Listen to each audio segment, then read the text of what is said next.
Subscribe now and press the bell icon. Never miss an update. Pakistanis have abandon, वो अभी सियासत में नहीं है।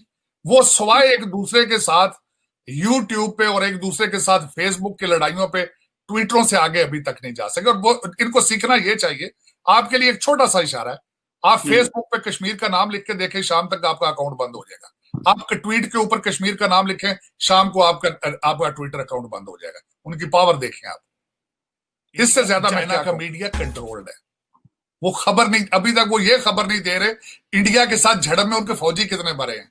आप क्या समझते हैं कि जो एक नरेंद्र मोदी साहब ने अपने इंडियंस के लिए अपना एक इमेज क्राफ्ट किया ग्लोबली कि मैं जी पूरी दुनिया मुझे रिसीव कर रही है, ट्रम्प इंडिया आए, फिर उन्होंने वहां पे इलेक्शन हौदी मोदी किया और फिर इधर भी आए, तो आप क्या समझते हैं कि इंडिया जो है वो ट्रम्प के साथ एक स्ट्रेटेजिक पार्टनरशिप है, हमें इसकी समझ है। हम अक्सर कहते हैं, मैं खुद पढ़ाता हूं, मुझे पता है कि पाकिस्तान के जो ट्रांजैक्शनल रिलेशनशिप है, हमारी कोई स्ट्रेटेजिक पार्टनरशिप नहीं है अमेरिका के साथ। हमें वो कहते हैं कि Pakistan is our ally and India is our friend. तो वो तो हमें समझ आती है इन चीजों की कि ये चीजें हैं। आप क्या समझते हैं कि इंडिया जो फैक्टर है, एक तो इसको दो सवाल को मैं दो हिस्सों में करना चाहता हूं। एक तो ये बताएं कि इंडिया कितना पावरफुल प्लेयर बन चुका है अमेरिका में, और दूसरी बात यह है कि हमें पाकिस्तानियों को इंडिया को जो है वो हमें पता है हमारे लिए प्रॉब्लम्स क्रिएट करते होंगे अमेरिका में, तो इससे पाकिस्तानियों को कैसे कोप अप करना, वो चाहते होंगे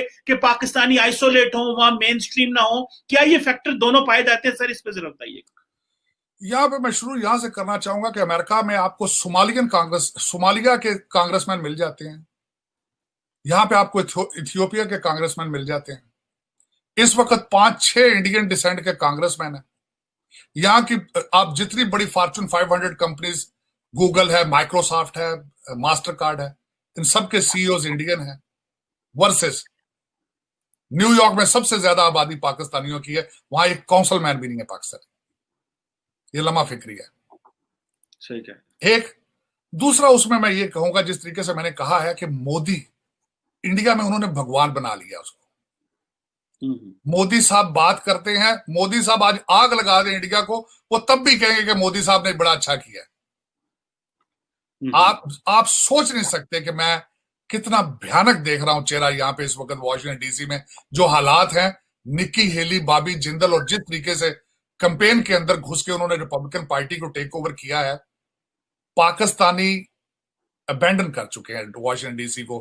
मेरे लिए अफसोस, मैं ये इससे ज्यादा नहीं कुछ कह सकूंगा। Pakistan has abandon America, Pakistanis have abandon, वो अभी सियासत में नहीं है। वो सवाए एक दूसरे के साथ यूट्यूब पे और एक दूसरे के साथ फेसबुक की लड़ाइयों पे ट्विटरों से आगे अभी तक नहीं जा सके। और वो इनको सीखना ये चाहिए। आपके लिए एक छोटा सा इशारा है, आप फेसबुक पे कश्मीर का नाम लिख के देखें, शाम तक आपका अकाउंट बंद हो जाएगा। आप ट्वीट के ऊपर कश्मीर का नाम लिखें, शाम को आपका ट्विटर अकाउंट बंद हो जाएगा। उनकी पावर देखें आप। इससे ज्यादा मैं क्या कहूं। आप वहां बैठ के बातें शुरू कर देते हैं, आपके बड़े बड़े सियासतदान और बड़े बड़े एस्टेब्लिशमेंट के लोग, 5th generation war, hybrid war, तो आप तो वो शुरू करने से पहले ही हार चुके हैं। आपके तो फेसबुक अकाउंट ही सब किसी के हाथ में, आपकी तो ट्विटर अकाउंट ही किसी के हाथ में, तो आप उस वॉर में किस तरीके से हिस्सा लेंगे, हाइब्रिड वॉर में और 5th जनरेशन वॉर में। ये सिर्फ वर्ड इस्तेमाल किए जा सकते हैं, लेकिन बॉटम लाइन, मैं as a Pakistani American, as a Muslim American, आपको पाकिस्तानी बनना पड़ेगा, आपको एक मुसलमान बनना पड़ेगा, वरना आप ना आगे के हैं ना पीछे के हैं। ये क्योंकि मैं देख चुका हूं, ये मैं क्लियरली देख रहा हूं, बिल्कुल क्लियरली देख रहा हूं। पाकिस्तान के लॉ एंड ऑर्डर के हालात में देख रहा हूं कि सब अच्छे की रिपोर्ट है, लेकिन अंदर सब खोखला है। मुझे कल पता चला है कि F6, F7 में डाके पड़ रहे हैं, और क्राइम रिपोर्टिंग ना उसे मीडिया रिपोर्ट कर रहा है, ना उसको पुलिस रिपोर्ट कर रही है। अगर F6, F7 इस्लामाबाद का रेड जोन है। मैं आपकी इत्तला के लिए ये अर्ज करना चाहता हूं, ये हालात हैं अगर पाकिस्तान के, तो मैं यहां बैठ के वॉशिंगटन डीसी में या रो सकता हूं या दुआएं खैर कर सकता हूं। बिल्कुल सही कह रहे हैं आप। जारी बात है कि प्रॉब्लम्स हैं, इसमें कोई शक नहीं है। लेकिन तारड़ साहब, आपको पता है कि पिछले 70 सालों से अनफॉर्चुनेटली हमने जंगें लड़ी हैं।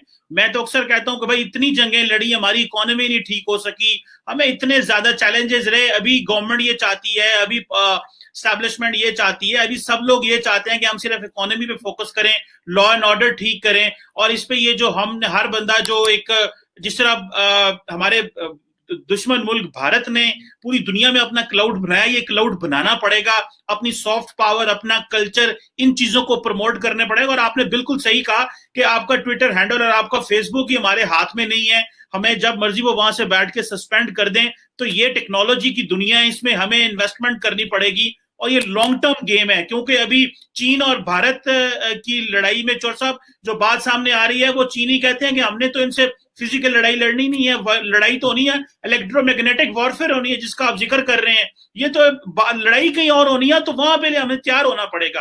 आपकी बात बिल्कुल सही है।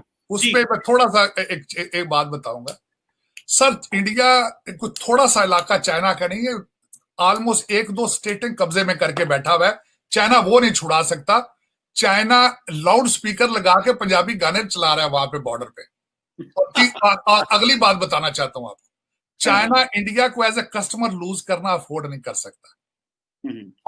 और उसके बाद ये है, एक चाइनीज सोल्जर मुझे बता दें जो चाइनीज इंटरेस्ट के लिए 10,000 मील अपनी जंग लड़ रहा हो।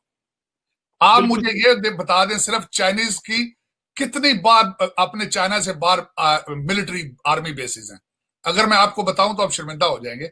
एक है सिर्फ, और वो कहां है? जिबूती में। जिबूती आपने सारे अंडे आपने पकड़ के उस बास्केट में डाल दिए। मैं फिर उसका क्या कहूं? और मैं ये एक बात जो कंक्लूजन के तौर पे कहूंगा, चौधरी साहब 73 साल के डाके हैं, 73 साल। इन सारे डाकों में ये मेरी गुजारिश है, सारे पाकिस्तानी थे, उनमें कोई भी ब्रिटिश नहीं था, कोई भी फ्रेंच नहीं था, कोई भी अमेरिकन नहीं था। आज भी आपकी जुडिशरी भी पाकिस्तानी है, अल्हम्दुलिल्लाह मुसलमान है। आपकी सारी एस्टेब्लिशमेंट, आपके सारे सियासतदान पाकिस्तानी है, सबके इस्लामिक नाम है, सभी कलमा गो हैं। ये अब लम्हा फिक्रिया, इससे आगे कहां जाएंगे आप?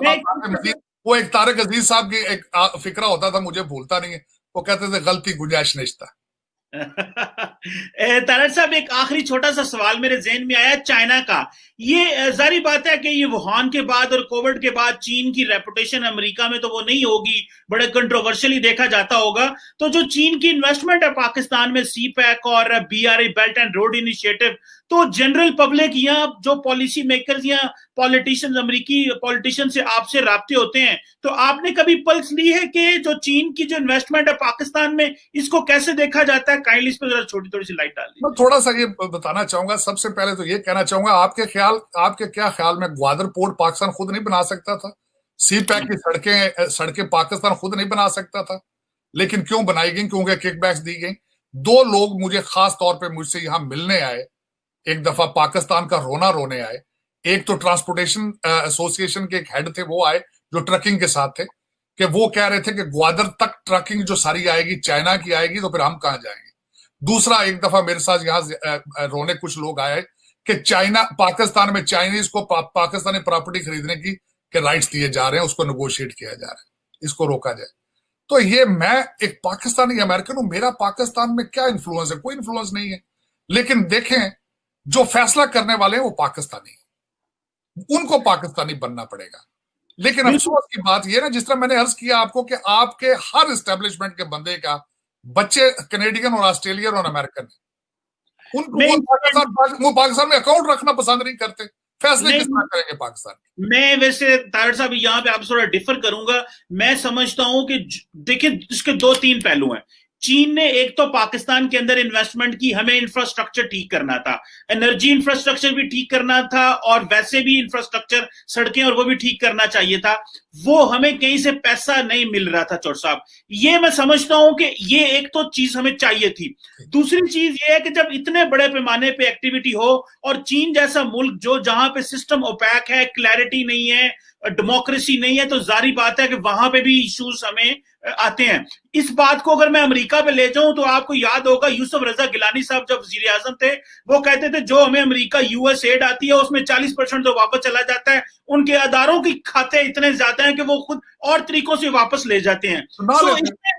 नहीं, मैं बस बताने लगा हूं कि जारी बात है कि जब इतना बड़ा इन्वेस्टमेंट होगी तो उसमें कहीं ना कहीं पे प्रॉब्लम्स, इश्यूज तो होते हैं, और वो होंगे और हैं। उसका थोड़ा सा जवाब ये दूंगा शहबाज शरीफ साहब ने कहा था कि मैं वो जरदारी को घसीटूंगा, बाहर से पैसा लेकर आऊंगा। इमरान खान साहब अभी तक कहते रहे हैं कि आखिरी दिन तक, मुझे कल किसी ने एक जोक बना के भेजा असेंबली की तकरीर का कि उनके वजीर और खान साहब खुद कहते रहे कि बाहर से पैसे लेकर आए। मैंने अगले दिन एक छोटा सा हमें जज्बात में आया कि चैलेंज कर दिया, मैं कहा खान साहब आपके सारे बिलियनर आपकी टेबल पे कैबिनेट में है, आप थोड़े थोड़े इनसे पैसे लें तो IMF का कर्जा खत्म हो सकता है।